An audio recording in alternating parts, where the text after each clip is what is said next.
Chapter 0 Strongest Sage, pessimistic towards his future chooses reincarnation. 27.42 seconds. Not good. Gaias, muttered in disappointment. The thing lying in front of me is the body of a dragon said to be the world's strongest that had destroyed 3 countries, the great dragon of Deicide. Its smashed figure with burnt holes is nearly 20 meters big, still too big even after losing its original shape. And 27.42 seconds is the time needed for me to beat it. Slow. From what I've heard, in a far-off domain that's even farther than the sky, called space, it seems there are multiple monsters far stronger than this guy. And they're not just twice or thrice as strong. It's said that their life and defensive power are hundreds times stronger, thousands times if we're talking about their attack power. Literally different leagues. Wasting 27 seconds for this level of monster means that I can't possibly compete with them. And even if I continue to train forever, I can't ever reach the space monsters.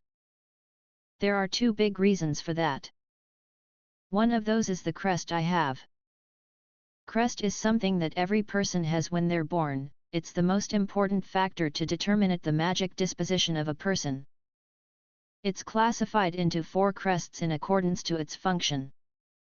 Among those, the first crest that I have is the weakest of them all.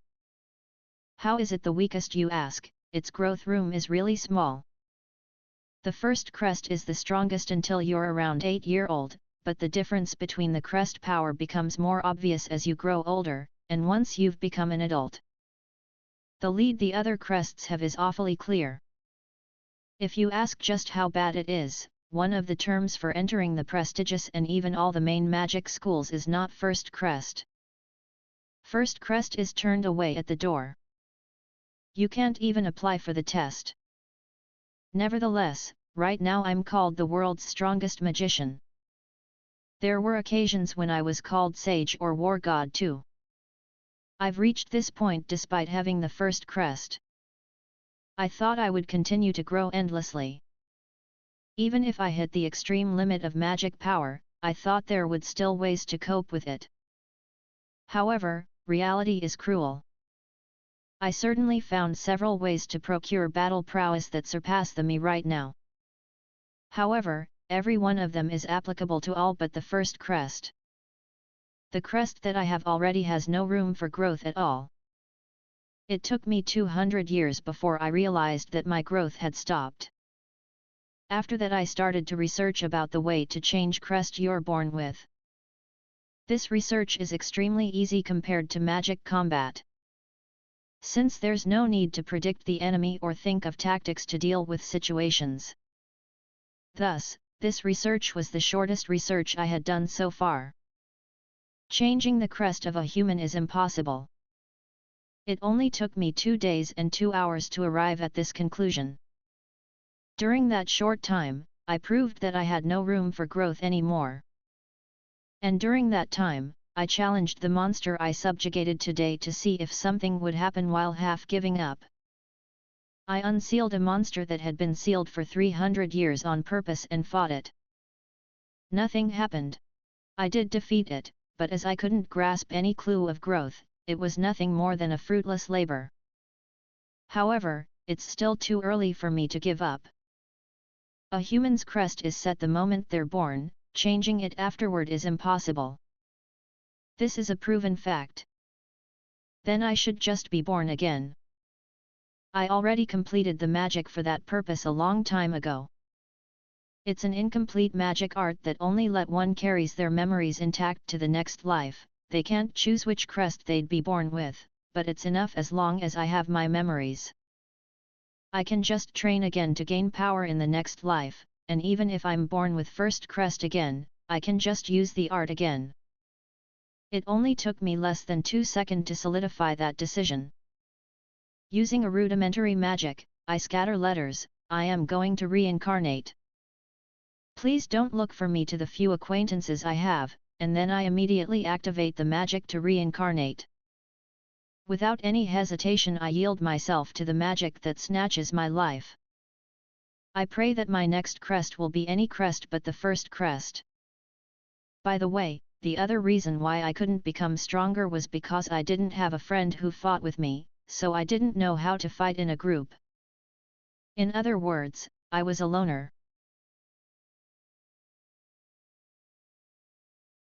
Chapter 1 Strongest Sage, drew a strong crest. I woke up in a hard bed. My memories feel a bit fragmented, but my consciousness is clear. It seems the reincarnation is largely successful. I jumped out the bed while thinking that and looked at my left arm first thing first. All right. It's a hit. The one there is not the first crest I'm used to see, but the fourth crest.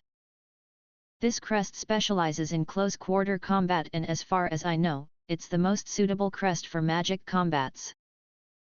I shouted out loud, unbecoming of my age. Since the memories of my past life and current life have mixed together, I wonder if my sense also got younger. No. It's more correct to say that I got influenced by my past life. My memories simply resurfaced, so it's not like I took over someone else's body and consciousness. My proper age is 6-year-old. I decide to stop getting influenced by my past self or acting like an old man. My personality isn't like that in the first place anyway. This current me is not the me who was called Sage. Let me introduce myself again. My name is Matthias Hildesheimer. I am 6-year-old. I'm Baronet Hildesheimer's. I got goosebumps hearing what I just said. I really shouldn't force myself. Let's start over. My name in this life is Matthias Hildesheimer. Just as the name suggests, I'm the third son of Baronet Hildesheimer. I'm not familiar with this term, but according to the little knowledge the current me has, it seems to be a sort of government worker with lineage system that administers a local region. People also often call them or. If I'm not mistaken, it's a nobility system or something. Baronet is most likely the second lowest rank, but nevertheless, it's the top position in this region. Yet from the country's viewpoint, the position should only be about above the bottom. At least I believe that's it. What happened to the world? I couldn't have imagined the world in the memories of the current me from the state of the world in my past self. I never saw even one magic tools that were called indispensable in my past life. There's no flying type artificial agriculture fairies, no accelerated molecular motion machine for cooking, no magical machinery for construction. I wondered just how do they live, but the populace plow the field with human power, and raise crops themselves to sustain their life. Furthermore, the present head of Hildesheimer and the lord of this region, my father, is also working among them. It was an unthinkable spectacle during the magic era 12,700.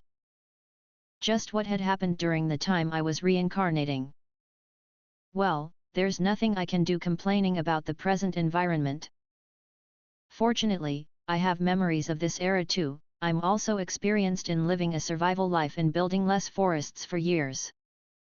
I should have no difficulty adapting. First, I gotta gather intelligences.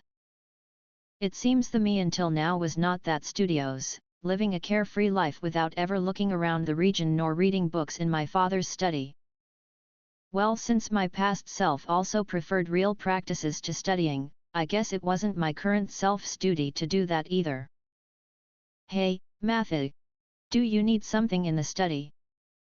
Reich, the eldest son, called me as I was walking to the study. He's the earnest one among two of my older brothers. He's 15-year-old. His crest is the second crest.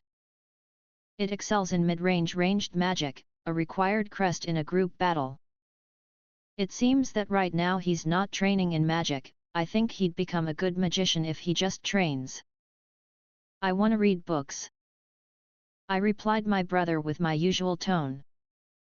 He'd be surprised if it suddenly changed. Books, huh? I think it's still too early for Matthew. Which books do you wanna read? I guess books about combat. And magic books. Nothing else are more important to check first. I'm also interested in histories to find out just what happened, but that can do later. Cause it's possible that new combat arts and magic have been developed when I was in the dark. However, my older brother Rike's face looked complicated when he heard me say magic. Then his smiling face comes back immediately and he speaks. Then I'll read you a book about battle. Apparently he ignored the matter about magic. I'm thankful for his offer, but I can read books myself just fine. No, I'll do it myself. I opened the study door while saying that. And then, I looked for books that seemed to be related to combat and magic. What's written there? There were a few books in the study. However, the problem is the spines of those books. I can't read them.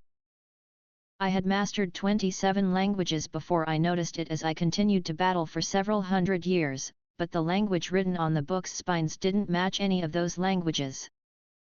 I probably can read it if I use translation magic, but it needs a relatively large amount of magic power and throughput. The me right now can't use it. Even though I have the knowledge, I don't have the resource to materialize it. Haha. I figured as much. Then, I'll read this for you. After saying that, my older brother Rike pulled out a book from our father's study. That book seemed to be a sort of heroic tales. Monsters that could destroy a country alone appeared one after another, and the main character went to defeat them. How very enviable! There were also monsters like that in my past life, but they were few far and between. Share me half of them. Well, that kind of story is too good to be true and can't possibly be real. This book is just a fiction, so it didn't help me understand the situations of this world.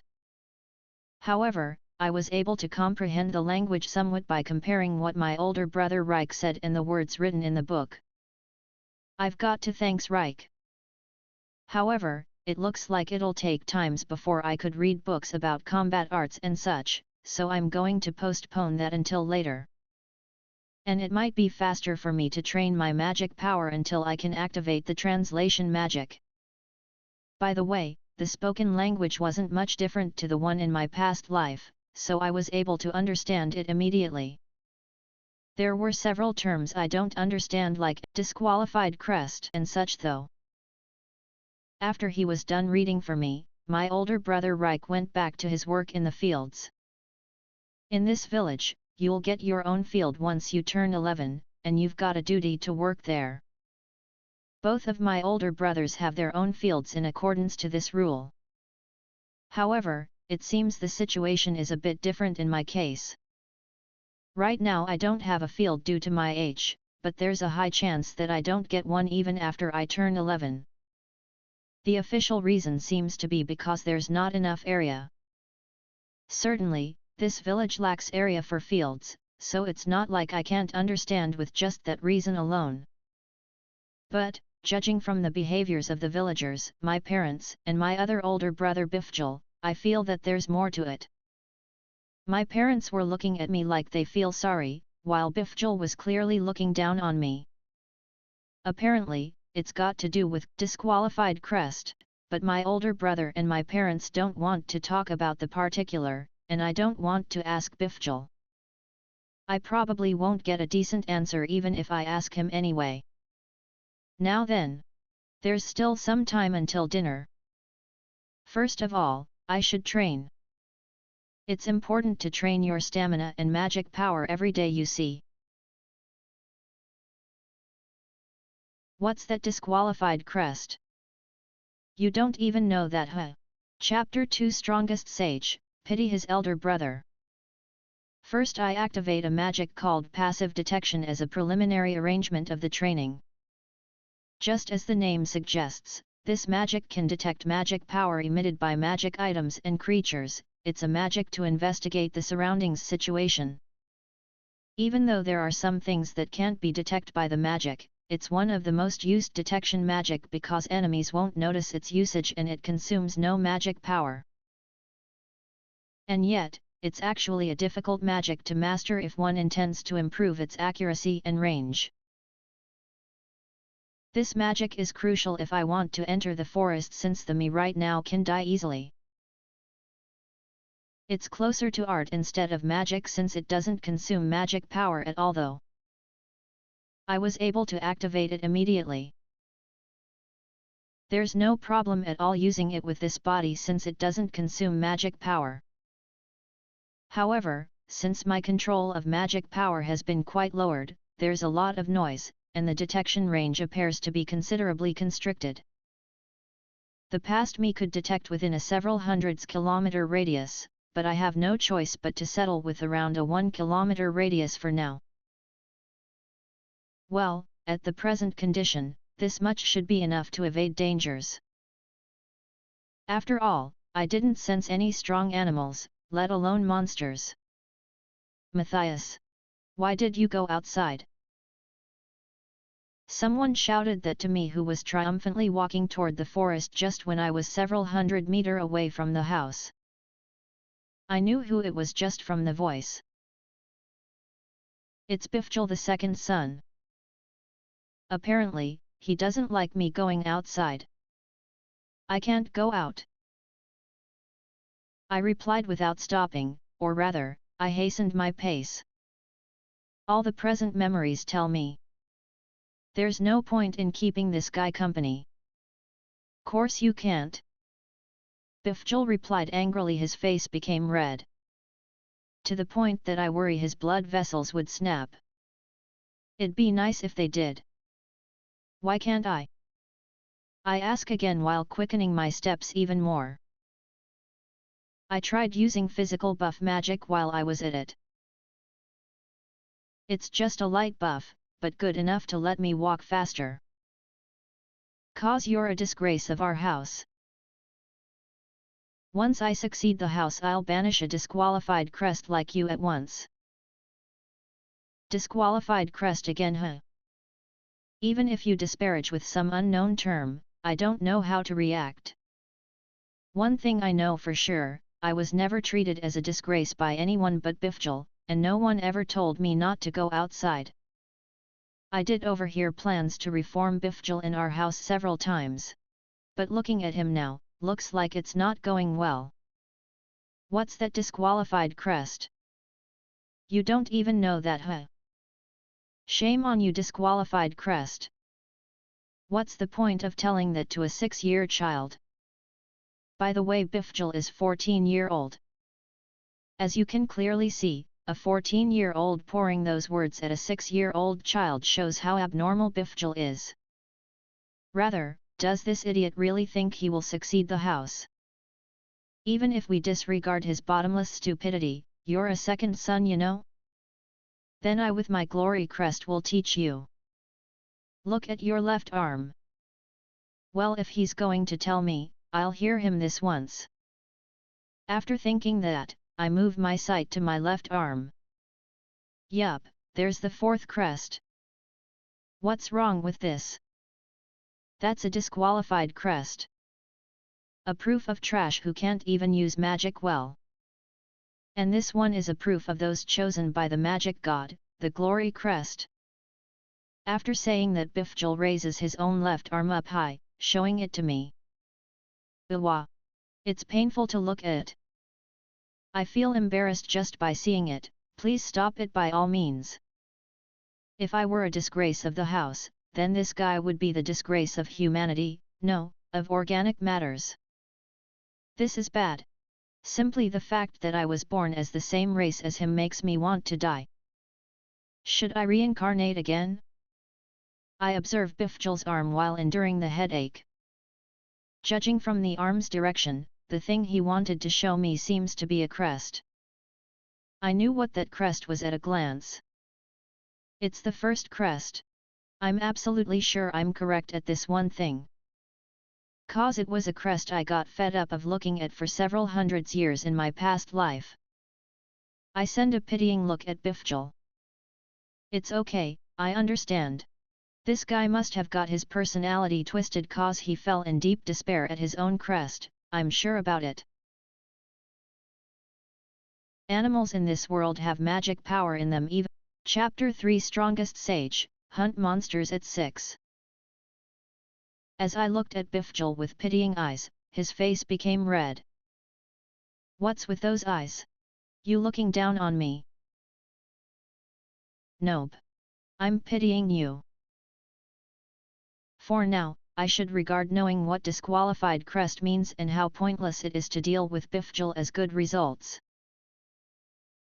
I felt like I already knew the later before I talked with him though. Oi! Say something. This time it seems he's quite displeased at me being quiet. In the end, Bifjul started to chase me with a raised stick in his hand. Even though I think disposing of him in the name of self-defense would be for the benefit of mankind, I'd better not be careless considering I don't know the handling of crime in this world. And thus, for now I should run away. I strengthened myself with physical reinforcement and immediately increased my speed. I only walked briskly, but it was already faster than Bifjul running with all his might. Damn it, wait! Gasp! Gasp! Why can't I catch up? Isn't that because the magic god chosen one San couldn't use physical reinforcement magic that even a trash who couldn't use magic well could? That was what I thought, but I didn't say it out loud since I had shaken off Bifjul and entered the forest. And then I noticed the burden on my body and magic power being lighter than my expectation. The fourth crest is originally a crest well suited for physical reinforcement, but this is beyond even my expectation. For now, let's hunt some animals. Animals in this world have magic power in them even though it's of little amount, as they can be detected by passive detection. Moreover, magic power of animals and monsters carry a peculiar property, that is, we take their magic power every time we defeat them, strengthening ourselves. Of course, the growth will be faster if you fight a strong monster, yet on top of being hugely risky, there's only a few that can be hunted, so I don't recommend this method. By the way, it's not like there isn't a way to strengthen yourself using humans' magic power, but it's inefficient on top of requiring a very complex magic, thus its usage is quite limited. It was a magic developed by the past life me, but I didn't use it much at all in practice. The first animal I found was a bird. I don't know the name, but it's a bit bigger than a chicken. The bird is perching on about a 5-meter high branch. I'll shoot it down with magic at once. Is what I'd like to do, but magic range of the fourth crest is short. The me right now probably can't reach that place with magic. Therefore I picked up a pebble on the ground while erasing my presence. I concentrate physical reinforcement on my legs and take a step forward. Once I had enough momentum, I changed the target of the physical reinforcement to my arm and swung it with all my might. I restricted the physical reinforcement like this in order to maximize it to the pebble. And thus, with the strength and magic power of a 6-year-old, the thrown pebble reached hundreds km/h of speed. Even though I was hiding my presence, the bird seemingly noticed me after all the movements I did, but it was already too late. The bird got hit by the stone in its face and fell to the ground. At the same time, I felt my strength and magic power slightly increased. Originally it's not something that can be noticed, it's probably because the growth is big in the first battle. I neatly picked the fallen bird, cut its head and drained its blood. It's a precious nourishment. Unfortunately I can't exactly say that the meals in my house are enough to sustain this body's growth. The protein is particularly lacking. I plan to strengthen my muscle by breaking them before getting to bed with magic, then rapidly recovering them with magic, but it'd have the opposite effect without nourishment. That's very troublesome. The reason for this situation seems to be a lack of ingredients, but I should be able to eat proper stuff if I bring this back home.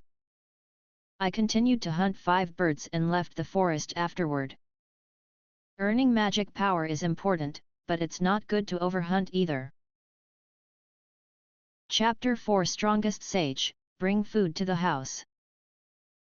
Today's dinner is a feast. What's the occasion? During meal. Castor was in wonder before the sumptuous amount of meat on the dining table. Only 2 birds are used in the dinner, but that's still quite an amount for our household of 5. Looking back, after reincarnating, I think the only time we had this amount of meat was during Reich's 15-year-old birthday. I think it's Matha's birthday today. But I don't think these are made to celebrate it right. Reich said that. I was reincarnated when I just turned 6, so technically speaking, the first day is my birthday. However, like I mentioned earlier, the only time we had a luxurious meal in a birthday was only during Reich's. I don't think we've had any celebration at other birthdays. That's right. This guy doesn't need no birthday celebration. Rather, it should be a sad day to curse his fate. Bifjul made fun of me by making use of Reich's statement. Bifjul. Be quiet. And then he was made to shut up. The one who did that was our father, Castor Hildesheimmer. I don't know his concrete age, but he looks around 45. Even Bifjul can't go against the head of the family, he shuts his mouth. His face is red from anger. And I think his voltage is higher than in the noon, maybe he's dissatisfied. I wonder if this self-proclaimed chosen one of the magic god is that frustrated from losing to a trash who can't use magic well. Matha brought this meat. If anyone has any complaint, they don't have to eat it. Our mother, Camilla, revealed the answer at the right timing.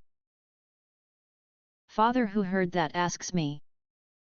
Matha brought this? What on earth happened?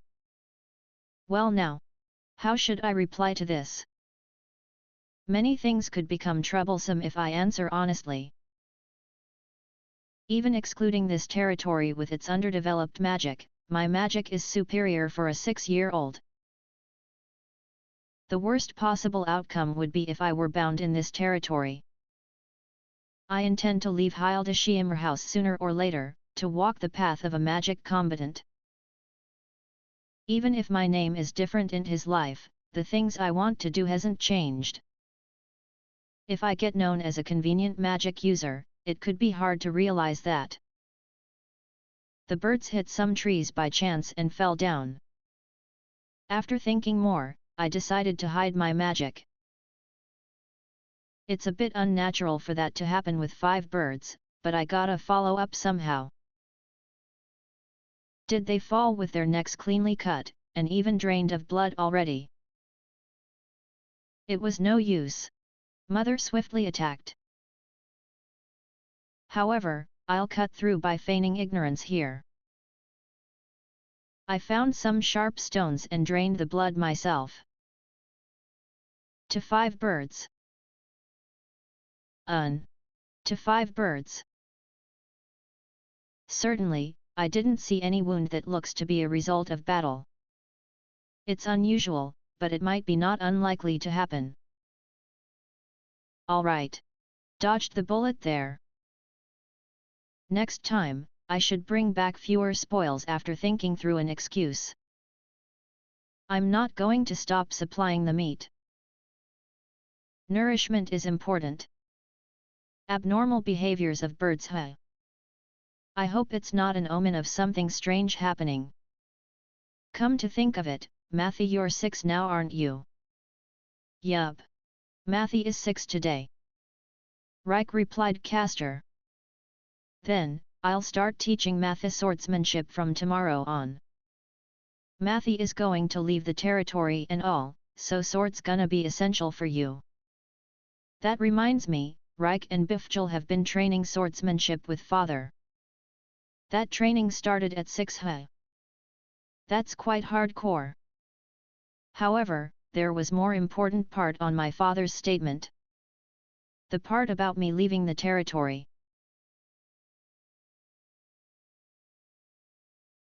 Chapter 5 Strongest Sage, Fight his father. I'm gonna leave the territory.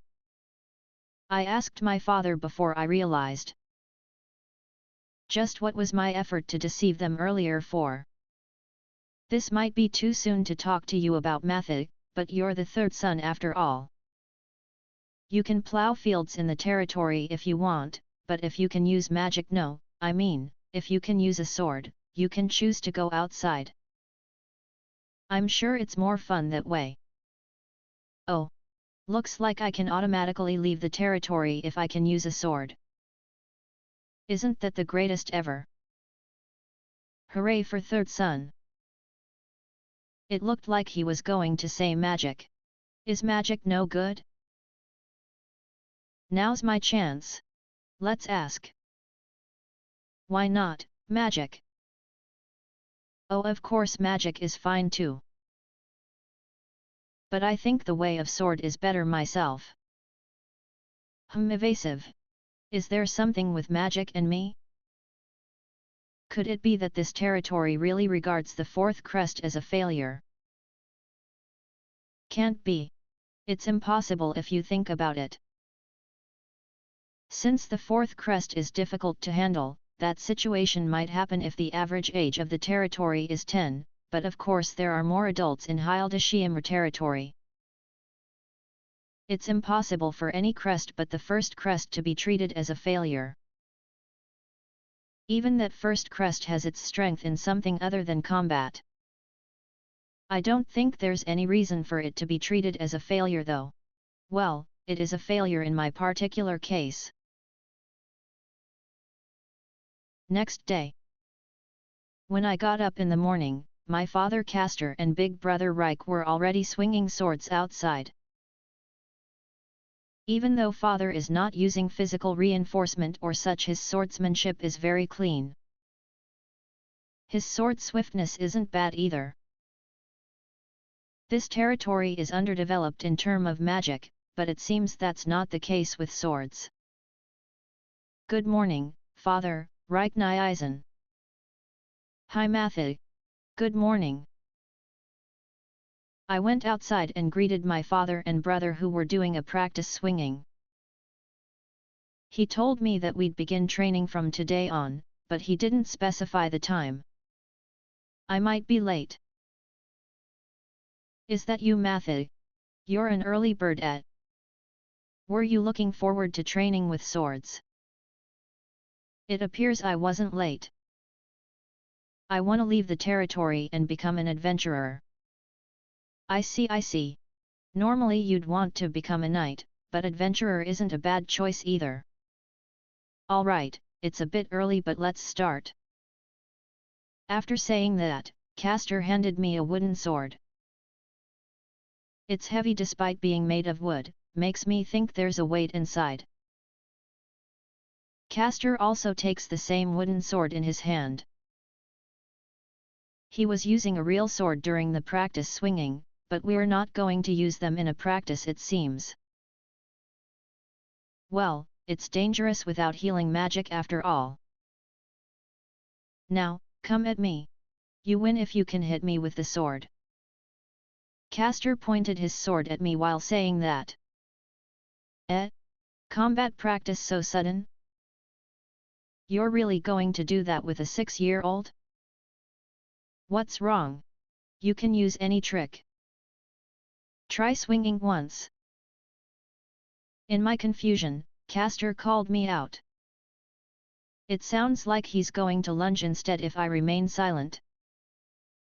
It's said that Hildesheim House's swordsmanship training is hardcore, but it seems that's still being modest.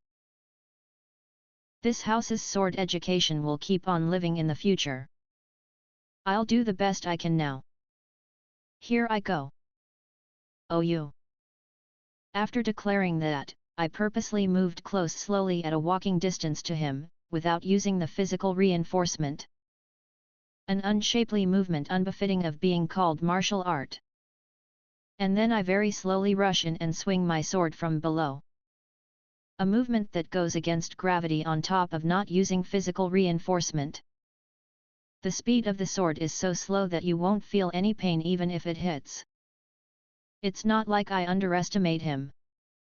Looking at the practice swinging, I understood that Caster was not someone I could underestimate. In fact, you can even say that he's not someone the current me can win against.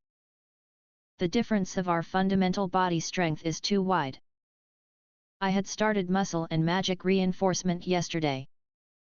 But that's still not enough to win against a well-trained adult. That's why I employed this tactic. My father Caster tried to block my sword. Looks like he's going real easy on me. His movement is slow compared to what he showed before I got here. When I see that, I activate the physical reinforcement that I have saved until now, and raise the output to maximum at once. It's showtime from here on. Chapter 6 Strongest, Winning Against His Father. Right before my father Caster is going to block my sword, I concentrate the physical reinforcement on my legs and stepped in diagonally in low posture. Caster's sword passed over my head. I'm short because I'm 6 right now. Opponent that's too short are unexpectedly hard to hit. And then I stab my sword toward his knee while making use of the momentum. Compared to slashing, thrusting is hard to block and deal with sheer strength. All the better if the opponent let their guard down. However, my father Caster blocked my stab. I thought this could possibly end the match, but apparently, my father Caster didn't let his guard down that much. However, that's also within my expectation. I activate ground shrinkage without stopping my momentum. I sneaked right behind my father. Mew. He's gone. My father lost sight of me. Ground shrinkage is actually not a magic that lets you move behind your opponent in an instant. It creates a blind spot on the opponent's awareness which you use to slip past them. It's essentially a magic that lets you slip through the opponent's awareness for only an instant. That's the ground shrinkage. This would have used 10 times the amount of magic power if it was with the first crest, as expected of the 4th crest. The magic was invoked perfectly. It seems being a crest that specializes in close quarter combats isn't just for show. Even though I knew about it already, actually using one in person made me realize its strength all the more. I think this had already surpassed the past me before my first 100 years back then. I'm already convinced that reincarnating was the right thing to do with only this much. However, I don't have time to bask in emotion.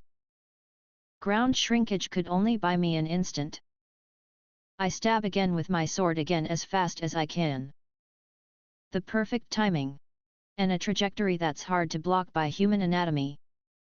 Even in my past life there's not many who could block an attack from their perfect blind spot like this without magic. However, my father Caster blocked it. I wonder if the practice swinging he did before I came here was just a warm-up. But even my father couldn't take this attack from the impossible posture he was on. As I'm confronting him with the power produced by the physical reinforcement riding on my full body weight, I can tell that much from the sword. I could finally compete with him in power even with all the differences. Both swords have stopped moving. Neither moving forward nor backward. That probably only lasted around 0.2 seconds. However, that felt like a long time for me. It must be the same for my father Caster too. Afterward, my father began to move. His power transmit on my sword is increasing as he's twisting his body. If this keeps up, my sword will probably get pushed away in half a second, resulting in my lost. With the difference in our physiques, I would have no chance of winning if he retakes his posture, rather you can say that I've fought well. However, I have no intention of just accepting this fight heading towards such an ending. My style is to aim for victory by using all of my power even in a mock battle. I'd rather make a bet than quietly accepting my loss. I construct the next magic in the little time I have. Magic Strike. A magic that loads the sword with magic power to increase its strength. It's far more powerful than the physical reinforcement magic, but of course, its degree of difficulty also jumps up several magnitudes. I used ground shrinkage to ensure my victory, but even fourth crest has its limit. It all depends on luck now. And I won the bet. The invoked magic strike granted power to my sword, overcoming my father's sword.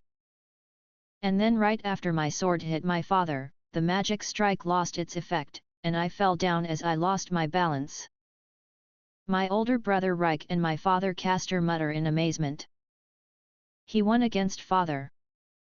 I had a feeling he might be talented in sword, to think he was a monster. Looks like they got surprised.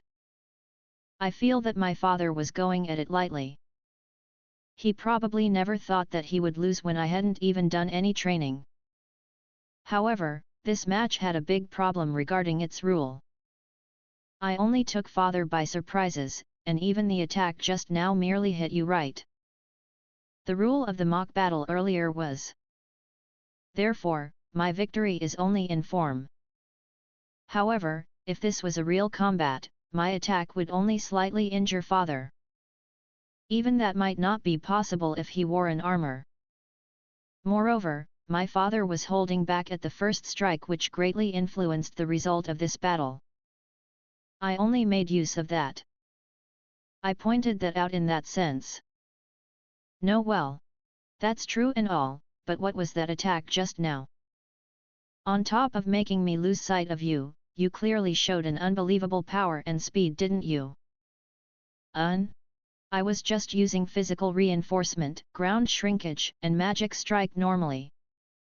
That's not normal. Why did I get retorted? They got greatly in sync. Ah! Magic strike might have been too early indeed. I'm sorry. It wasn't normal. I just got the magic strike right by chance. That's not the problem here though. This time he puts on an astonished look. Just what did I do anyway? First, are those physical reinforcement, ground shrinkage, and magic strike magic? How were Matthew able to use them? I practiced. No, that reasoning is weird. Why? How can anyone use magic without practicing? Or perhaps you need permissions to use magic in this world. Anyone can do this much so long they practice. Okay. I understand that you have a strange idea. What on earth my 9 years of sword training for? My father replied with an astounded look at my reply. My brother Reich muttered something while holding his heads, but I couldn't make out what he said. I'll teach you this thing called common sense. Common sense? I wonder if it's a common sense in this country to regulate magic. Come to think of it, physical reinforcement was used everywhere in my past life, but I haven't seen it being used even once after reincarnating. Yet, common sense about swordsmanship that is. I'm not gonna be the one teaching you though. My father looked at the entrance of our house while saying that. Looks like Bifjul just came out of the house. Oi Bifjul! You're late. Nothing wrong with getting late a bit. I have my circumstances. This guy's no good like always. I don't think there's anything this guy can teach me. Shut up. You'd be punished if you were in military. Originally I was gonna impose a harsh training on you today. But today's your lucky day. Father exchanged looks at me while saying that.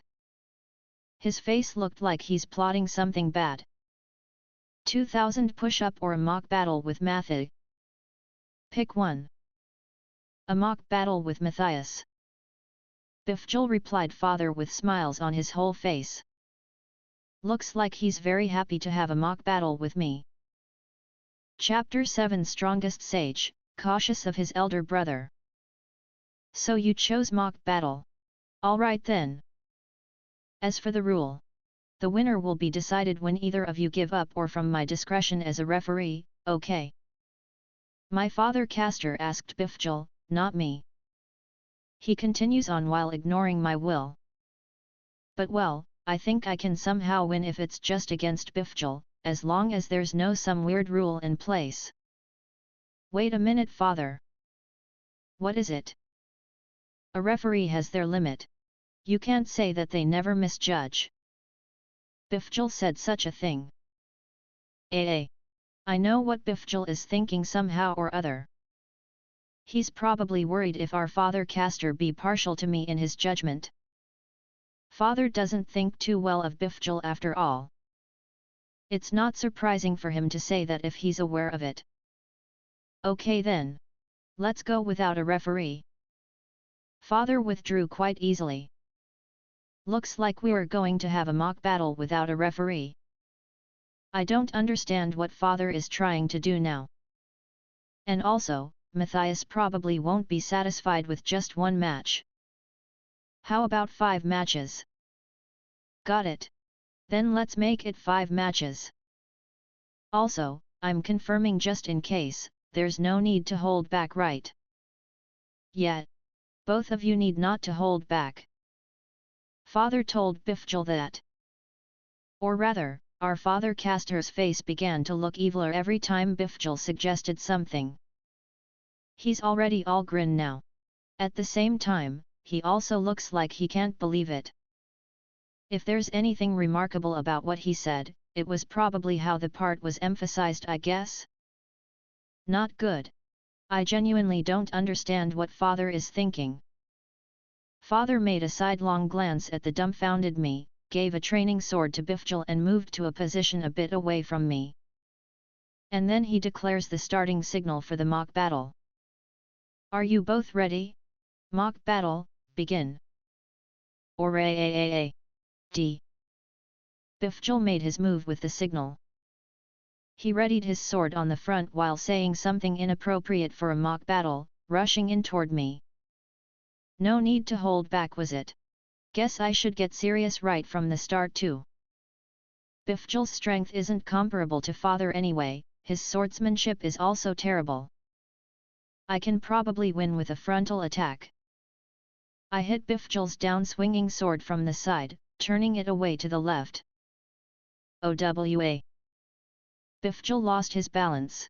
You can't be telling me that he didn't think how to cope if he got blocked. That can't be. If that's the case, then that means his skill is really poor. This must be a trap. He must be planning to counter me with magic or something when I let my guard down by the obvious chance. Once I saw through him as such, I decided to get on it. These kinds of plans become a folly once you read through them. An action that deviates from the textbook is not efficient, that's why they're not in the textbook. I swing my wooden sword toward Bifjul while paying heed of any sign of magic. 0.3 seconds remaining until it hits. There's no movement.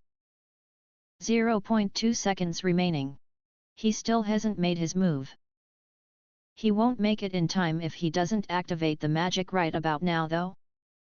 At the remaining 0.1 second, Bifjul showed a movement. Bifjul is actually closing his eyes at my sword. It's as if he fears the sword that's coming at him. Really, there's no way one would take such an action even in a mere sword training. Did I perhaps overlook something? Did I get myself caught in Bifjul's trap without realizing it?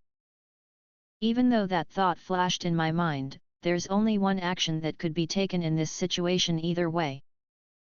I throw my hesitation away and swing my sword with all my might. Bam!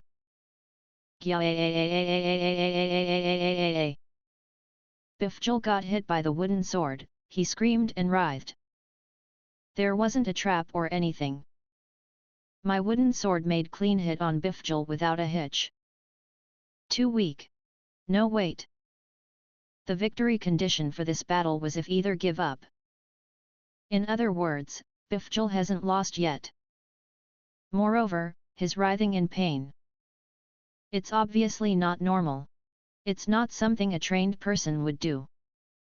Perhaps he's pretending to be in pain to buy some time. Chapter 8 Strongest Sage, Noticing the Decline of Swordsmanship. I knew what he's doing. Bifjul is buying some time by pretending to be in pain. Then I just need to keep attacking. It's either me making Bifjul surrender or Bifjul completing his magic first. This is that kind of match. After comprehending that, I started to attack Bifjul more with the wooden sword. However, Bifjul only kept looking frightened and pained. He doesn't seem like he'll ever activate the magic. After all this, I started to think that it seemed suspicious. So I slightly lowered the physical reinforcement and began to invoke the active magic detection, which could detect all kind of magic as long as it's not cleverly hidden. A reaction of magic power inside the range can be found. Matthew, you'd better stop right there. My father caster called when I was confirming the result of the detection. When I look again, Bifjul has fainted with bubbles on his mouth. What is Bifjul trying to do? He got knocked out by Matthew. Wasn't he showing a chance on purpose? That was not on purpose. He just normally lost his balance. Bifjul was that weak, huh? Ah! I think I know what father is trying to tell me. I got it. In short, the common sense that father was trying to tell me is that there are people who don't make it even after training like Bifjul. This boy's hopeless. He doesn't get it at all. That's what I thought, but I seem to be mistaken. Then what are you trying to tell me? Bifjul's strength. Look. I got it right after all, didn't I? What's the difference anyway? It's not like Bifjul is weak, you know. Rather, in the same generation, he's among the stronger ones. Eh? This Bifjul, among the stronger ones. That's right. No, but, father is. Our father caster's strength is not comparable to Bifjul at all. It wouldn't be an exaggeration if I say that father could win against 100 Bifjuls without a single scratch. I'm saying this myself, but I'm strong, yeah, no. No, well. The gap between and is way too big. Then what you're trying to say is... Math's strength is clearly abnormal. At least, there's probably no one under 15 who can beat you. You're kidding me. Regardless of the knowledge I possess, this body is of a 6-year-old who have never trained before. Has swordsmanship declined along with magic? No, a warrior like father wouldn't have been born if this was a world where swordsmanship had declined that much. Even if he did, he wouldn't be working as a lord at a place like this, but the founder of a great swordsmanship school or something. Furthermore, some of father's actions still don't match with the explanation he's given. By the way, father, I decided to ask him about that. What is it? You agreed to all of Bifjul's demands before the match. Why was that? Ah! I was going to stop at the right part since I was sure that it was going to be a one-sided match anyway. But since Bifjul was too eager to dig his own grave, I let him do as he pleased. Ah! No holding back and no referee were indeed the same as digging his own grave. Well, it should be a good lesson for Bifjul too. It would be nice if his thought process changes with this. Father stopped talking. Bifjul, who had fainted, opened his eyes. Bifjul, anything you wanna say? Bifjul immediately reacts at father's question. It's a fraud. There's no way a disqualified Crest like him could beat me. This guy must have used some kind of tricks. Father, punish this guy. He's quite energetic for someone who just fainted. Father is half smiling while looking like he can't believe him. Even though I wasn't using a mind-reading magic, I felt like I could hear him saying, "This guy's far gone, something must be done about it." No, perhaps, "This guy's far gone. He might be beyond help already" is the more correct one. Father talks to Bifjul while having that expression. I see. Are you saying that Matthew was cheating? That's right. Father, who heard that, grinned and laughed. Then you'll just have to pay close attention to any trick on the next match. I'm also going to watch closely, fight fairly. No. There's no need to fight again. What are you saying? The mock battle has 5 matches, right? You said it yourself. Father pursued the panicking Bifjul. No, that's not it. Bifjul was just going inside the grave he dug himself beforehand on his own volition. Or rather, Bifjul hasn't given up on the match earlier, right? Be glad, Bifjul. You haven't lost. Bifjul ran away. Chapter 9 Strongest Sage, Join the Sword Practice. The next morning after that terrible mock battle, my brother Reich, Bifjul, and I have assembled in front of the entranceway, getting ready for practice. Looks like Bifjul, who was late yesterday, our father, Castor, caught him as he was trying to run, and then he declared 5 consecutive surrenders at the speed of sound. Astonishing us 3, is early today. Father nodded when he saw us. All right, everyone's here. Let's start the practice right away. First, all of you swing your sword 100 times. As told, we took up wooden swords and began to practice swinging. I don't know what kind of training it is, so I mimicked my brother Reich, doing diagonal slashes. Magic combatants don't mean that they only fight with magic. Close-quarter combats are also important. Slashing with a powerful magic sword reinforced with several dozens of buff magic was one of my specialties. I had repeatedly used diagonal slashes many times in my past life. I couldn't possibly count the number of times I used it in actual battles. Since I already know the basic, I match that knowledge with my current body for the practice swinging. Bifjul, your posture is all wrong, do it like this. Reich, your swinging has gotten quite better, but the part after that is no good. Reduce the interval more. Father instructs us while overseeing our practice swinging. He stopped in front of me. As for our method, Father went silent after that. Nay, I don't see anything that needs correcting. Isn't the sword heavy? No, I think this much weight feels just right. The important thing is not brandishing a heavy sword, but brandishing a sword with the right weight. Since I can't change the weight of the sword at present, I'm adjusting the physical reinforcement instead. That's why a heavier sword for the practice swinging only means that I consume more mana to adjust the physical reinforcement. It might be difficult for someone who can't control physical reinforcement well, but it's really nothing to write home about for the current me. Is that so? Then continue to swing like that. Huh? If it's that perfect, I guess there's no actual need for the practice swinging. FMO. Now that you mention it, that's certainly true. I've gotten quite used to this body. The current me can already use physical reinforcement and mana strike easily. I'd like to raise my fundamental strength and mana. I want to go the forest and hunt animals to increase my mana, but no matter what genius Matthew is, he must have a weakness somewhere.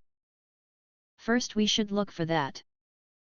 Well, I should have expected this. This is the time for sword practice after all. Indeed, there's no guarantee that I have no weakness. If I'm not mistaken, I was 120 when I started to wield sword in my past life. In other words, I was already relatively able with magic. Of course that condition persisted while I mastered the way of sword. The thought of fighting to the limit with just the mana strike never even crossed my mind. But, how? In many cases, you can only learn the right way to move in battle in an actual battle. The current me don't have time to design a simulator, which took several dozens of years in my past life. Of course, by having me as your sparring partner, it'll be a good practice for me too. It's a different story in the royal capital, but there's no one as good as Matthew as a sparring partner around here, you know. Sparring with Father, huh? That's most welcome. So we really weren't good enough to be one. My brother Reich seemed dejected when he heard that. Don't get the wrong idea, it's just math that's weird here. Reich's swordsmanship is at the level where you can easily pass the entrance examination of the night training school, you know. And he got encouraged. I was treated like some kind of weirdo. I'm not satisfied with that somehow. By the way, it seems the night training school is one of the elite rearing facilities in the current world. It seems they don't deal with magic and sound stiff somehow. I don't want to go there. Alright, first you can assume that your opponent will swing straight from above the head orthodoxly. Here I go. Wait a minute. I stopped father, who was rushing in while shouting out. What is he trying to do, announcing his strategy before the match? There's no point if you're announcing your moves beforehand. The point of sword stances is using them to flexibly deal with the opponent's movements. Of course, normally you'd change your sword stance depending on the moves your opponent used, but that is only after you've seen through their habits and movements. Not by believing the announcement they kindly provided. No, but that'd be too difficult for why. In real combats, there is no one who fights by shouting "I'm gonna swing my sword straight" and actually following through that, isn't there? You're right, but no. I was misled by your appearance. I have a hunch that Matha can do it. Let's do it. Yes. 30 minutes later. I can't find any weakness. Matthew isn't just at the level of a genius, is he? In the end, he couldn't find any weakness of my swordsmanship. Since my fundamental strength and mana are lacking, I've lost in a contest of strength, but that's the weakness of my body instead of my swordsmanship. It's not really a problem since they will be improved as I continue to train. See cheat. He must be using some sort of trickery. How again? He must have used some kind of underhanded method. And Bifjul seemingly couldn't stand losing in swordsmanship to me anymore. He began to scream out some weird things again. By the way, Bifjul, you can't call that an answer, you know. So that's what Bifjul thinks. Did ya know that the easiest way to find out the trick the other party uses is by fighting them? If you insist on treating Matha like that, you can fight. It was just my imagination. And he immediately amended himself. Even being unsightly has a limit. I should stop thinking about this guy, it's not good for my mental health. Think about fun things, fun things. I remembered something important. Oh right, father. What is it, Matthew? You said that I could leave the village if I learned the sword. Does that mean I can go out now? Unfortunately, the Hildesheim territory where I am now isn't really ideal for magic training. That's just something I made up to deceive myself. The real reason is that I want to see the world. Even though I've succeeded my past life's memories, a 6-year-old is 6-year-old. It's an age where one holds an interest and yearns for adventures in the world outside. It's true that your strength is already good enough for that, but don't you think it's too early? I also think that it's too early. But they objected it. I also had an inkling of that. It's maybe too early for a 6-year-old child to go outside the territory alone. Yeah. Go away. You should hurry up and scram. Rather, leave, now. Unusually enough, Bifjul seemed to agree with me. Please stop. Getting Bifjul's approval makes me think that I've made a mistake. You can't lead a life by relying on your skills in combat alone. At least when you've turned 15. No. 12-year-old depending on the term. That's the most I could compromise. Term. Wonder if I have to win against father with a sword. If yes, I should be able to do something about it in 2 years. You have to pass the exam of the Second Royal School as a scholarship student. Chapter 10 Strongest Sage, Recognizing the Value of the First Crest. Exam huh? Moreover, I have to not only pass it, but get the scholarship. This is bothersome. I'm bad with history especially. I can't make use of my past life knowledge at all for it. I should be able to somehow pass the test about magic and such. I wasn't that good at magic circle mathematics, but there shouldn't be anything difficult in a test for 10-year-old. National language is safe too. I can't read the writing right now, but I should be able to in 2 years. Thinking again, the only problem is history. Do we have a book to learn about history? History? We have some, but what do you need it for? I mean, the exam will have history. There's nothing like that in the second Royal School exam, you know. Oh, that's most welcome. Then what kind of subjects they have? There's classroom lectures for sure. But it's not really important. The important one is the practical skill. Practical skill. Wonder if it's with magic or something. Yeah. Practical skill. Math can just concentrates on your sword skill. Can't teach ya magic and school lectures, but you should be fine so long you've got your sword. That isn't much of an exam, is it? I don't think I could pass without getting a high mark on at least one subject in the curriculum. Can I really pass with that? Yeah. It's kind like a trick, but I proved it myself. Want me to teach you? The sword exam will be a practical battle with an examiner. Just beat up the guy who came out. That's the first stage. It has taken a suspicious turn somehow. Won't it be a problem if I beat up the examiner? Rather, what's up with my father Castor's behaviors as a noble?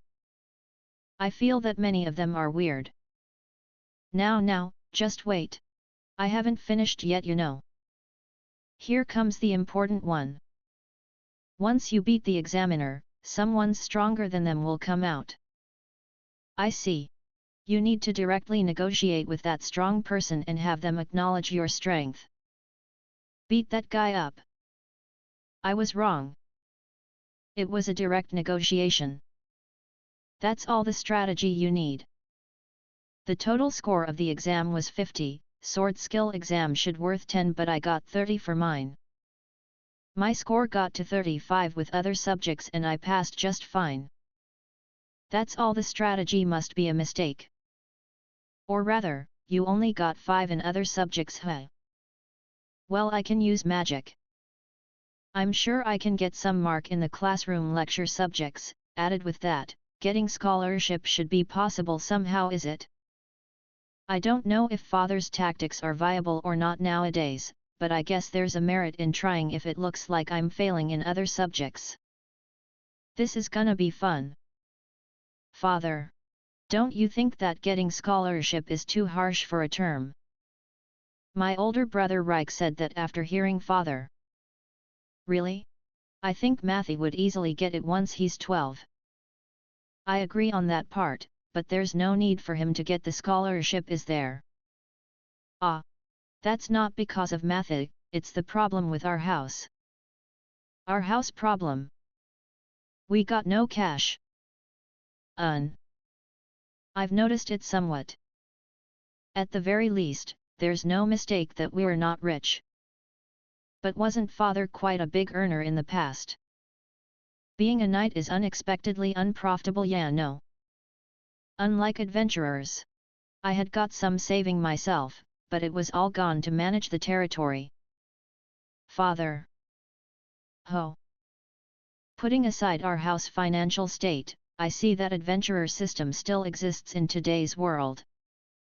For the time being, I've decided on my future career.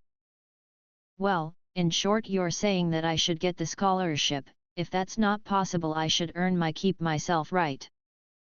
That's the gist of it. As expected of Matthew, you're really perceptive. Huh?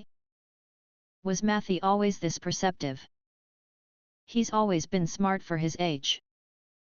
I didn't know that it was this far though. alright. I'll start to earn my school expense from now on in preparation for the future. The problem is how. I don't see any monster around this area, so I can't save up magic stones. It's not like I can't sell animal fur and meat, but shops that deal with that mostly don't exist in this territory town. Even if I wanted to go to some big town to sell them, the current me can't use teleport magic. It's not like I can't use storage magic, but that magic decreases my maximum mana point depending on the capacity used. It's fine if I just use it to store lightweight things like magic stones, but it's not suited for long-term storing of fur and meat. I should make a storage container and put them there. As long as I use the wood well, I should be able to control it to some degree even without magic tools. I'm gonna amass anything I can find, and sell them when I'm taking the exam. That being the case. After talking with Reich, Father opened his mouth once again. Time for the training to beat up the examiner no matter which strong guy comes out. Thus, our training restarted. This training continued every single day in the morning until the day I left the territory. Afternoon of that day.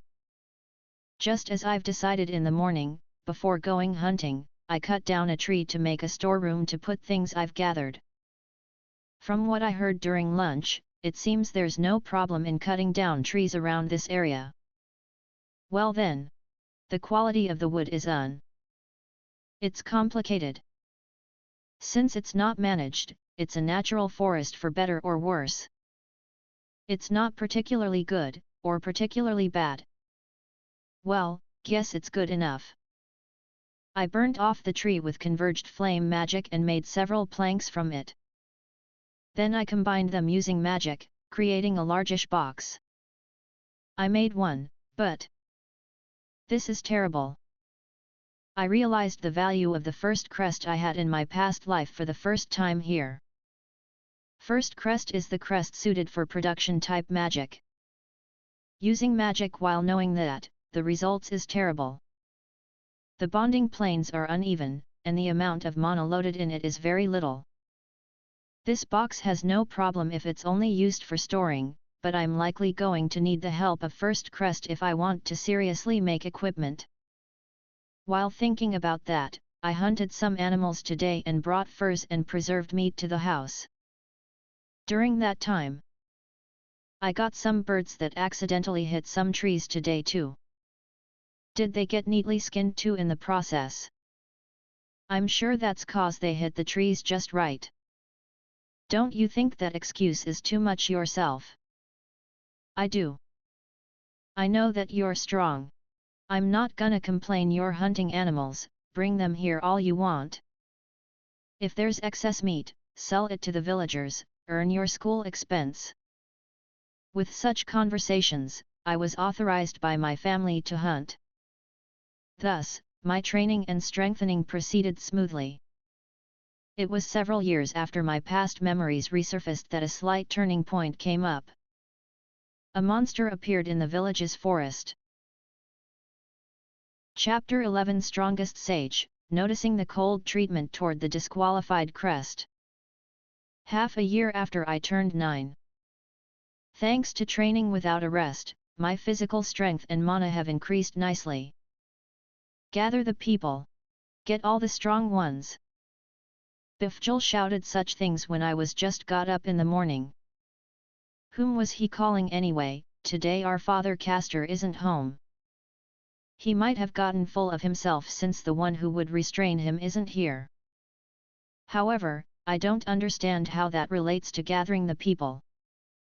I wonder if he's going to beat me up with number or something. Then I'll neatly counterattack at Bifjul only. I feel sorry for the people who get involved in his mess. Matthias, don't come you. Stay still in the house. No wait. You should go into the forest today. I was trying to ignore him as I went out of the house, but Bifjul found me. I probably should have used stealth magic instead of cutting corners there. I thought of the above for a moment, but the content of the reply was beyond my expectations. Bifjul encourages me to go outside? Don't tell me, Bifjul has finally come to his sense. Matthew, you shouldn't go today. A monster has appeared in the forest. No, he didn't. What, he just wanted me to die, huh? That's the Bifjul I know. I was worried for a second there. When I heard monster, I used passive detection to infer the situation in the forest. And then, I found a reaction of a monster at a distance that the usual me wouldn't have found. I found it not because passive detection was in good form today or something. The size of the reaction was big. Of course, it's small compared to the powerful monsters I encountered in my past life, but it's far bigger than the reaction of the lowest class monster. Even in the best case scenario, Bifjul wouldn't last 10 seconds, Reich would probably only able to hold on for 30 seconds. However, there is a very easy method to deal with this monster. Isn't it better to leave it be? Judging from its movement looking from far away, it doesn't seem to have noticed the village's existence. Of course it doesn't look like it's coming either. There's a high chance that it'll just disappear somewhere if we leave it alone. Once our father Castor comes back, I'm sure he can beat it. There's no point at all in Bifjul specially gathering people and challenging it. You think I'll let a monster that tramples our territory go away? I will definitely kill it with my own hands. Oh! It's unusual for Bifjul to say something noble like. I saw through your scheme though. Bifjul wanted to make a meritorious deed by challenging the monster. Right Nyeisen, aren't you stopping him? I don't care if Bifjul goes to challenge the monster alone, but I feel sorry for the people. I'd also prefer we do that, but I can't. Why? Since father isn't here right now, the people shouldn't be obliged to follow Bifjul if the eldest son, my brother Reich, opposes it. It seems the people don't like Bifjul either, there's probably no one who would obey him voluntarily. That's cause I'm the first candidate for the next head of the house, in other words, I'm the acting lord. It was Bifjul who answered my question. I understand that the next head acts as the acting lord when the present lord is absent, but on top of being the second son, the idiotic Bifjul being the first candidate for the next family head. Oh dear, you must be kidding me. I spoke with weird wordings reflexively. That's impossible, isn't? I look at Reich with that feeling. It's the truth, Matthew. Et. Seriously? Unfortunately, yes. There's various rule for the criteria to select the next head. If it's something that affects magic prowess like the Glory Crest, a second son will be preferred. Glory Crest, huh? The same nonsense Bifjul spouted. Even Reich is going along with that nonsense? I reflexively activates detection magic to check whether someone has put me under hallucination. However, I couldn't find any trace of illusion magic. Reich is also not under mind control magic. Just what's happening here? There's a regulation from the country for that. Ah! Here it is. Reich took out a paper after saying that. The title is of EIS Kingdom, Basic Criteria for the Next Family Head, with a big imposing seal stamped on it. I try to read it. I've been studying while training my strength and magic, so I can read letters now. Noble of EIS Kingdom, Basic Criteria for the Next Family Head. In accordance to the criteria below, the one with higher score will be preferred as the next family head of a noble house. However, in cases of special circumstances, this isn't restrictive. Eldest son 5 points. Sons other than the eldest in case they're younger than the eldest son, -1 point per a year difference. Glory Crest 5 points. Magic Prowess the higher one 3 points. Female -2 points. Disqualified Crest -200 points. A scoring system. It is a valid system to compare multiple things for important matters, but I'm not sure if it should be applied here. No. Leaving that aside, magic prowess shouldn't be what is important to have for a noble. What are you going to do if a magic nerd who doesn't know anything else becomes a territory lord? Apparently, according to this chart, a second son or a girl could be the family head as long as they have the correct age, glory crest, and magic prowess. On the contrary, people who have the disqualified crest can't become the family head unless they're 200 years apart with their younger sibling. Then let's compare Bifjul and Reich in accordance to these criteria. Reich is the eldest son, +5. Bifjul is the second son with 1 year difference, and has the glory crest, +4. I see. Their positions change depending on their magic prowess. And judging from what Reich Nyeisen said, it seems Bifjul's magic prowess is better. This is, well, that may be so. I've never seen Bifjul and Reich practicing their magic. And, in case you don't train at all, the first crest is strong. Well, since first crest has a low growth rate, a mere 8-year-old would overtake the difference as long as they train properly. Then, I'm going to dash. Don't come. I don't really mind at all if it's just Bifjul getting himself destroyed, but I can't ignore it if he's going to drag my brother Reich into it. With that in mind, I was going to participate as well, but I was dismissed within seconds. Well, I only said it without much thought since they originally told me to not go. I told you to go to forest earlier, but it'd be bothersome if you get in the way. Alright, you're not to go out of the entranceway this whole day. This is an order from the acting lord. Bye. Bifjul left the house after adding that. I can't exactly leave them alone. It seems Reich is following them. Now then. What should I do now? The acting lord told me not to go out of the entranceway. Since it's an order from the acting lord, I have no choice but to obey it. It can't be helped, let's go out through the window.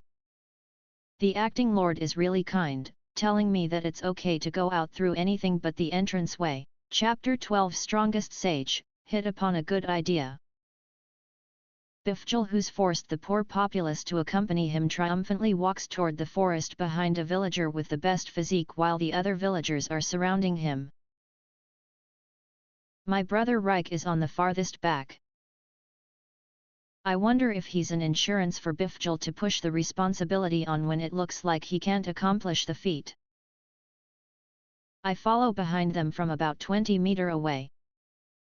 It's quite close for tailing incognito, but I've got plenty of magic on my sleeves for this, as long as the other party doesn't use a counter magic.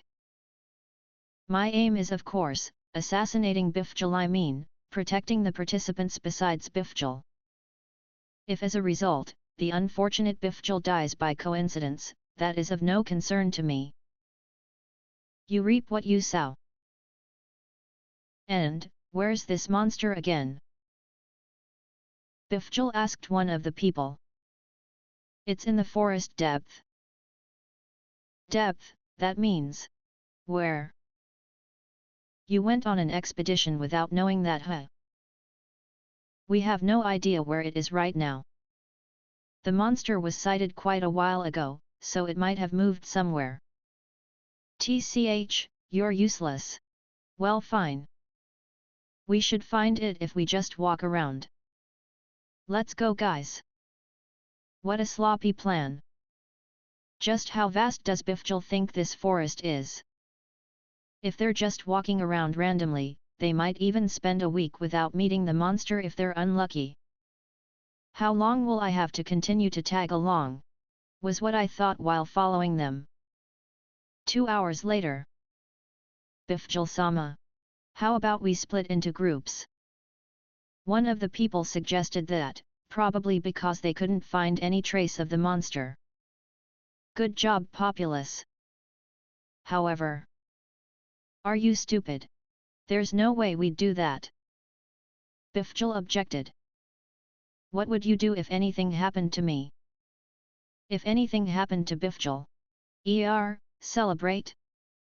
With that reply, the people can't possibly oppose him, thus the plan comes to a standstill. No need for that, my instinct will find it.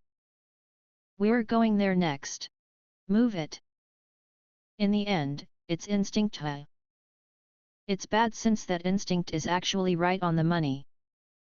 I don't know if it's some kind of coincidence, but the place Bifjul and the others are heading to is the same place the monster is also heading to. Since we've gotten closer, I've grasped the type of the monster a bit. It's probably a bear or a tiger, a quadrupedal animal that has turned into a monster. It has a small body for a monster, but that doesn't mean that this monster is weak. Rather, it's the opposite. If the mana reaction of a monster is big, the smaller their body, the higher their mana density is, and the stronger they are in battle. Judging from the scale of this mana reaction, we have the worst case scenario here. I'm not sure if even our father caster could beat it in a one-on-one fight. After dozens of minutes, the subjugation corps arrive before the monster. They'd enter the monster's field of vision in 10 seconds. I took some distance away from the subjugation corps when I saw them getting closer to the monster and put myself beside the bear. The problem is from here. Since Bifjul gathered the people, the will inevitably fight the monsters first. I could prevent victims from appearing if I help and defeat the monster myself, but then Bifjul would remain conceited. I could see him saying things like, "He snatched a game that even I could beat. Dealing with things afterward would be more troublesome than defeating the monster itself." However, I also can't let unrelated people falling victims just because of it. What should I do? While I was taking the wait-and-see approach, the situation changed. Toward one that is most convenient for me. That's my game. You guys don't get in my way. When Bifjul saw the monster, he stepped forward while ignoring his escort. What's even the point of gathering people then? Of course the monster has noticed Bifjul after all the clamor. The bear monster, which was showing its back, turned around and started to run toward Bifjul. Facing the monster, Bifjul thrusts his sword forward and begins to shout out some incomprehensible line. "Fire mana that dwells in my body, become a straight arrow and pierce my enemy." Bifjul's mana reacted along with the recited line, and then Pohyu, with that small sound, a fire arrow flew toward the bear. The bear runs straight to Bifjul, not even trying to evade the fire arrow. And then the fire arrow made a direct hit on the bear's eye, and vanished. The bear is absolutely flawless, no damage. Was that magic? But it was extremely crude, or rather, poor. No matter how resistant a monster to magic is, there is no way a proper magic that hit one of their weak points, the eye, would leave it undamaged. The power is bad and all, the conversion efficiency is also weird. The mana that was collected on his hand was diminutive, but nevertheless, it should have been capable of demonstrating power several times higher than that. To begin with, what was the weird line he recited at the start for? Wah! Bifjul Sama's Glory Crest magic doesn't work. That thing isn't a normal monster. It's a zenith monster. The subjugation corps were astonished to see what had happened. Apparently, from their perspective, the fact that Bifjul's magic didn't work was devastating. There were even some who fell into panic and ran toward meaningless directions. Bifjul was seemingly the one surprised the most. He was hit by the bear's claw when he couldn't move, getting blown away several meters away. Among the people who froze over, the only one who had a semblance of proper judgment, my brother Reich, blocked the claw with his sword. "We're withdrawing. I'll hold it off here." Everyone quickly escape. However, their strengths are too far apart. Reich's sword got pushed back in a blink of an eye. He wouldn't last 3 seconds at this rate. Well, 3 seconds are quite enough though. I activated one of provocation magic, enforced detection, before Reich's sword got pushed away. Although it may differs by individuals, most monsters use passive detection unconsciously. Enforced detection is a magic that pour mana on those monsters to make your mana reaction look big to them. If it's too weak, they'd ignore it, if it's too big, they'd run away. It's difficult to adjust this magic in a way, but it seems to be a success. Right after I activated enforced detection, the bear monster separated its hand from Reich and ran at full speed toward me. Matthew, why are you here? Run away quick! Ignoring the shouting Reich, I need my mana. Approximately 4 seconds before the monster arrives. Way more than enough time. I put both my hands before my chest and concentrate the mana in my body.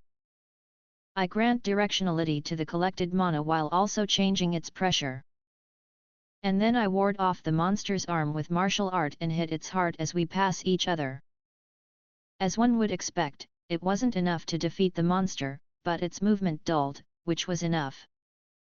I drew the sword I brought from home and cut its neck with a single stroke under physical reinforcement and mana strike.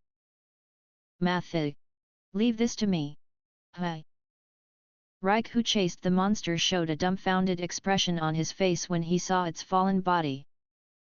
Right at that time, I noticed the current situation. Blocked by the vegetations, the other people in the subjugation corps can't see anything but Reich. They haven't noticed that the monster has been killed. Looking at their panicked state, there's probably no one who would notice a slightly awkward act here. Perhaps this is a chance, isn't it? I'll push the feet on him. Chapter 13 Strongest Sage, Feigning Ignorance. Reich-sama killed the monster. I changed my voice with magic and shouted out loud toward the villagers. I lower my voice and speak to my brother Reich, who couldn't grasp the situation. I'm not here. The monster was killed by Reich Eisen.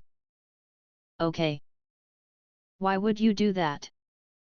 If they found me being outside, it only lead to trouble, and I don't need to gain a meritorious deed or anything anyway. Besides, if Reich Eisen doesn't become the family head. Just thinking about Bifjul becoming the family head is terrifying. I wouldn't be able to leave the territory in peace. But stealing the credit is. Then please support me so I can smoothly get out of the territory. See you. The people were coming here while we were talking.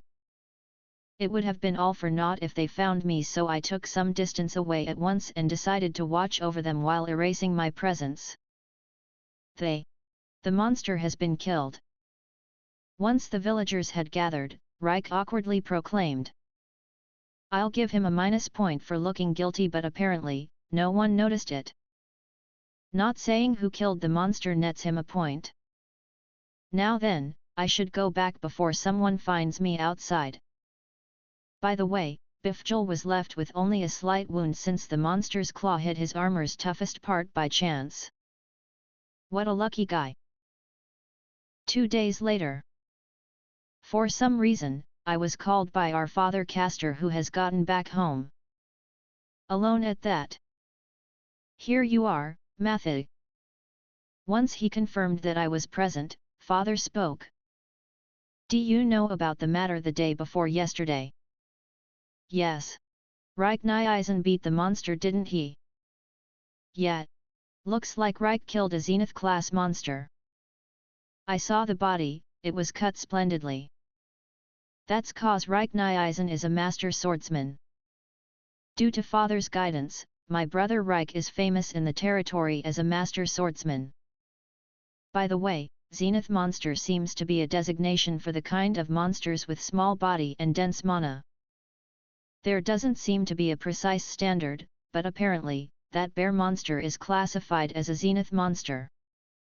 Yet, not many guys can cut the neck of a monster of that rank in one slash. If he did that with the swords I gave to you brothers, he's already at the level of monster.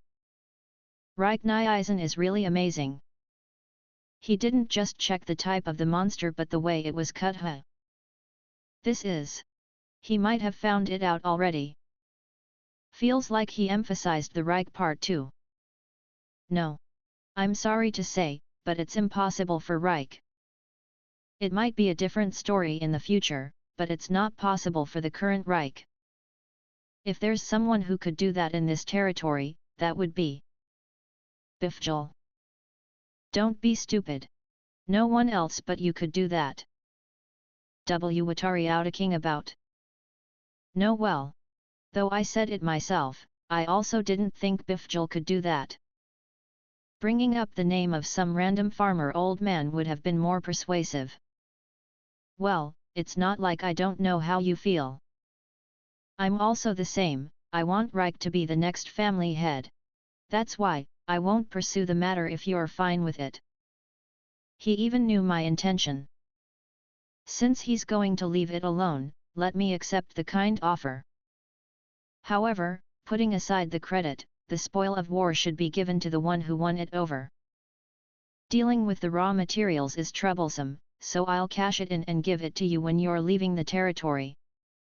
Reich also gave his permission, or rather, it was Reich that suggested this. I feel like I understand why father specially confirmed my perspective. He would have looked suspicious if he suddenly said he'd give me the materials. Now that's clear, I'm giving this to you.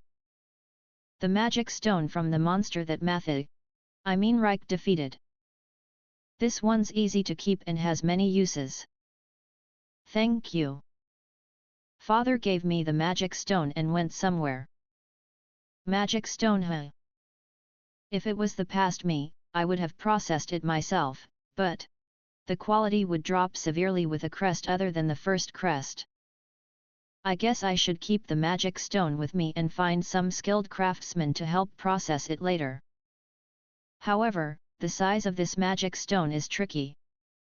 It's a bit too small to make a powerful magic item with, yet too big for a general purpose one. Since its purity is not too bad, maybe I should just crush and make it into an ingredient for magic medicine. Matthew, I have a favor to ask you. My brother Reich called me when I was walking while thinking about the magic stone. If it's about the materials, father already. No. It's unrelated to that matter. Those are maths to begin with. It's not about that, I'd like you to teach me magic. Magic. Yeah.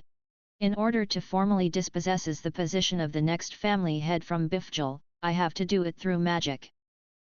But there's no one who could teach magic in this territory. Or so I thought.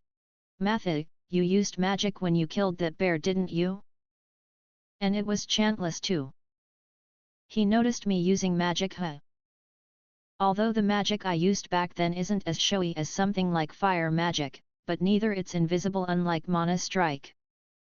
Of course, I've got no problem teaching him magic to drag Bifjul down. However, there was a part I don't understand at the end. It's true that I can use magic. But what is chantless? Chantless? Never heard of it. The magic I used back then didn't really have a name, but I wonder if it has one in this age. Chantless is when you don't chant, you know. Chant? Chant? It really doesn't sound familiar. No. Come to think of it, a long time ago, I might have seen the term in some kind of history book somewhere. I think the book had something like you need to recite a set sentence every time you want to use magic written in it, but since it was too inefficient and pointless, I immediately threw that book away. Now that you mention it, Bifjul did seem like he muttered some pointless rambling whenever he cast his magic-like thing.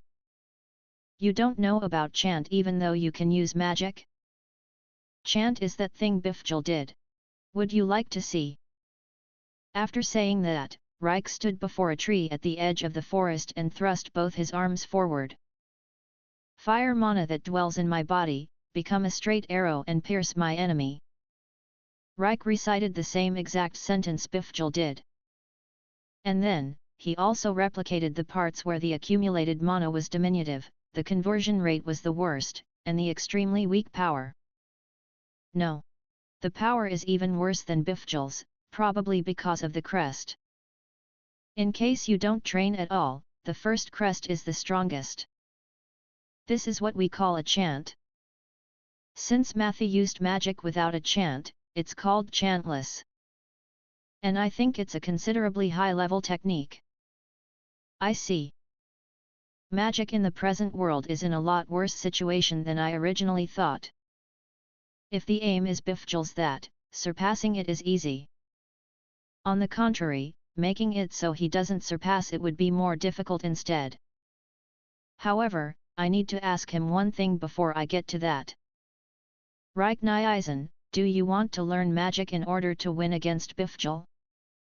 Or do you want to walk the way of magic combat? Chapter 14 Strongest Sage, teaches magic.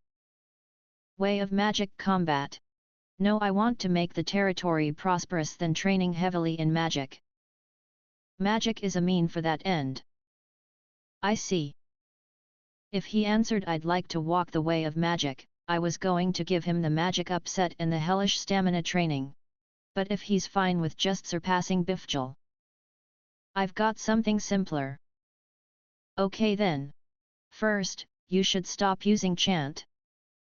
When I told him that, Reich opened his eyes wide in surprises. Chantless right from the start? Don't you think it's too unreasonable? The act of chanting itself is unreasonable, you know. The use of magic demands stability of mind.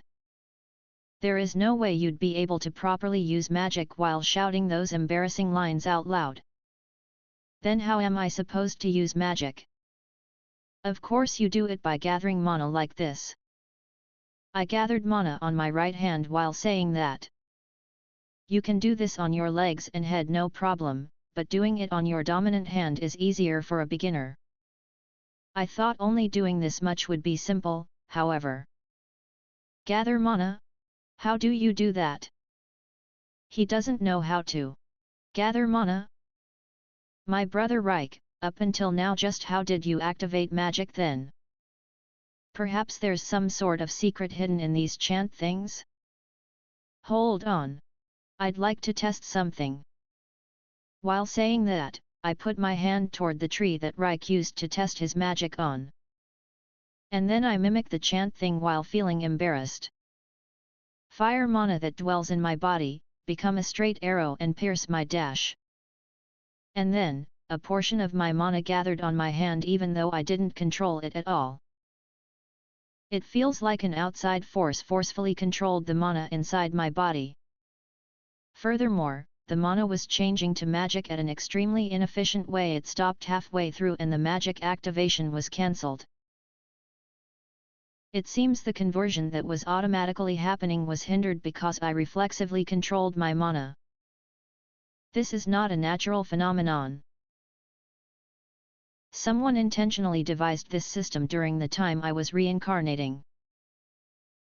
A system that makes using magic become exceedingly inefficient while also making mana control unknown to people. But, for what sake? You'd normally think that they thought up this method to make magic easier to use, yet it's still too complicated. If it's using your voice as a trigger, a simpler keyword would be more than enough, and in the first place, you can easily activate a magic of this scale simply by controlling mana. The assistance has no point. Judging from the current situation, this is perhaps intended to keep people from learning how to control mana and for the magic development too. Matthew, you suddenly fell silent, what's wrong? Oops. I got lost in thought. I was in the middle of teaching my brother magic, wasn't I? Fortunately, I found the problem. Along with the way to overcome it. I was thinking a way to teach you how to control mana. I found a good method. Good method? There's this sensation of mana moving when you're chanting a magic, right? I'm not sure if it's the sensation of mana moving, but it does feel weird. Try to disturb that. I think you'll grasp the sensation of the movement of mana a bit with that. The movement of mana. I'll give it a try. After saying that, Reich chanted once again. The magic still got activated, however. There was a slight disorder in the movement of mana. The sensation just now. Did you grasp it? Somehow or another. I'll try it once again. Saying that, Reich repeated the same chant. This time the mana movement truly stopped. The magic didn't activate either. Alright. What should I do next? This time, try to move your mana on your own instead of stopping it, without relying on the chant. I think it's easier if you gather it on your dominant hand. Got it. Reich gathered mana on his right hand. He's got some skill. Enough that it's a waste for him to stop at just being a territory lord. He would be a fine magic combatant if he just kept training for several hundreds years. But now's not the time to do that. Then next, imagine a flame appearing in front of your hand. If the flame is too big, it won't go well due to the lack of output, thus I think starting with a small one is a good idea. Right after I said that, a small flame lit up in front of Reich. If this keeps up, he should surpass Bifjul by tomorrow even if I leave him alone. Reich's crest is the second crest after all.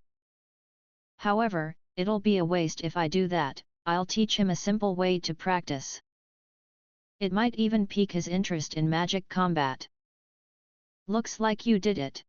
After that, I think you should observe the flame you created and solidify its image. The most important thing in changing mana into magic is image. If you want to quickly increase your magic power, the quickest way is to make the image accurate. Though since the amount of your mana is closely related to it, you will also quickly hit the limit if you only do that. Image? I don't think an image of flame is that complicated. You think so? Try drawing a flame then. Okay. It's like this.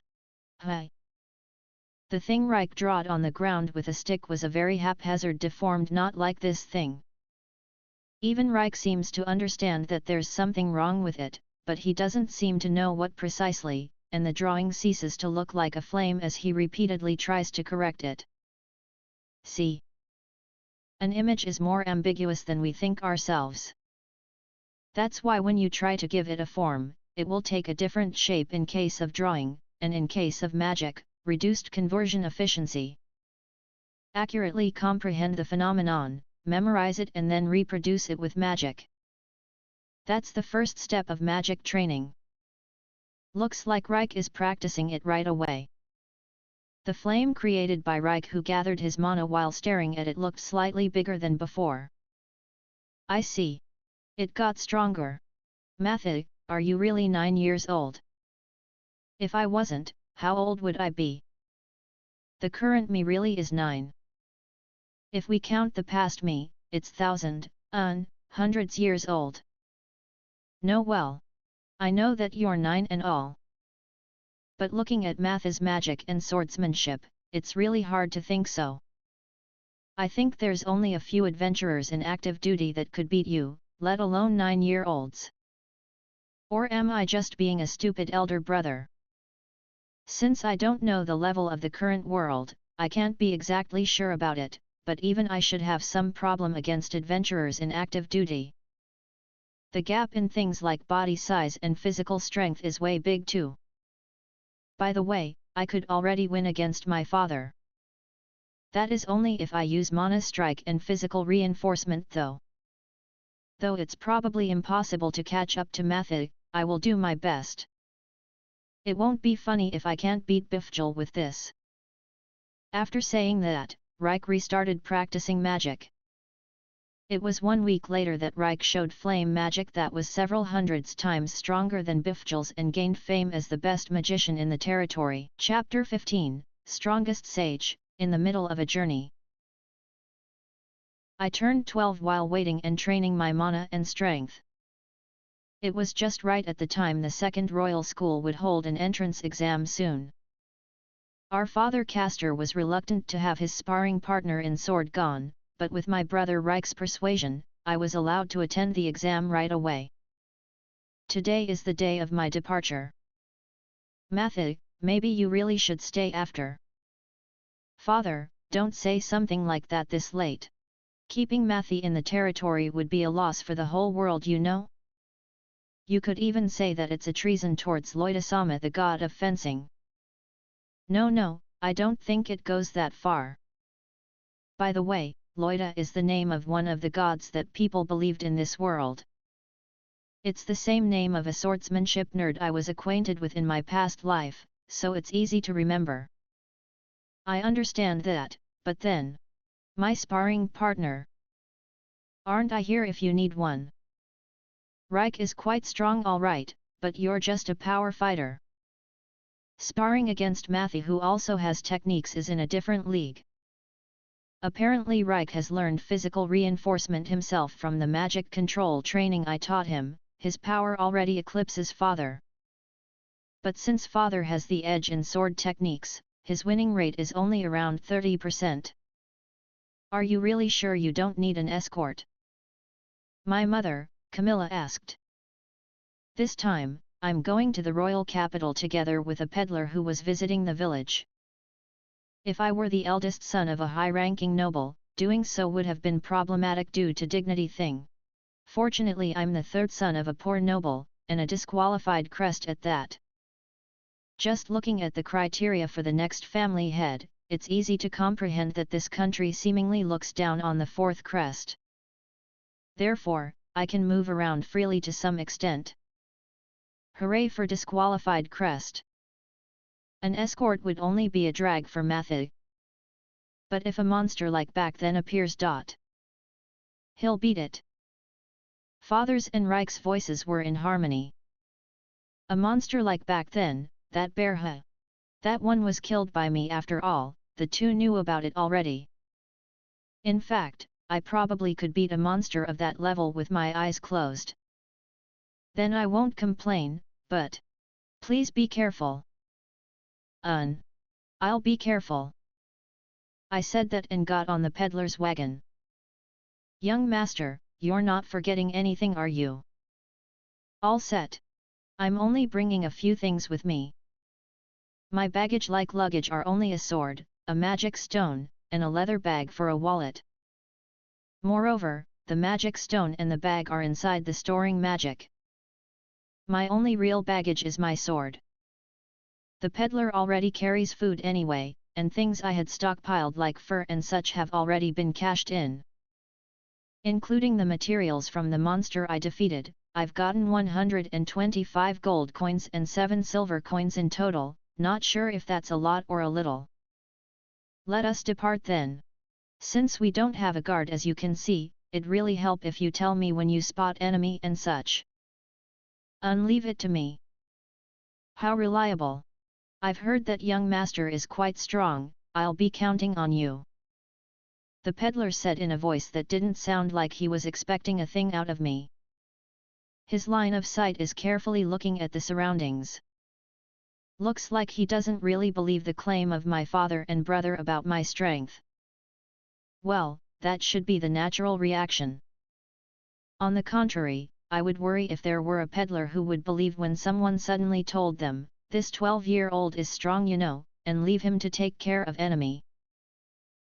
After advancing for half a day uneventfully, I found the mana reaction of a monster. Although the peddler doesn't seem like he expects me to do anything at all, he did ask me to look out for enemy. I should at least tell him about it. There's a monster 3 kilometers ahead of here. Monster? Ha ha ha ha. There's no way you'd know it when it's that far away. By the way, what kind of monster is it? There's little noise from mana reactions around this vicinity, so it's easy to detect a far-off mana from here. Thanks to that, I can grasp the state of far-off mana relatively well. I think the size of the mana reaction is a bit bigger than the monster back then. But its body is quite big. Around 4 meter tall. The atmosphere is different from the monster back then. It's probably a variety of 4-meter class war tiger or such.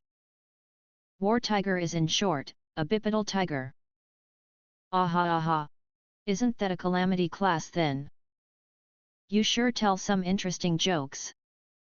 The peddler drove the wagon forward after he said that. And then... Huh? No, it can't be. Is it really a calamity class?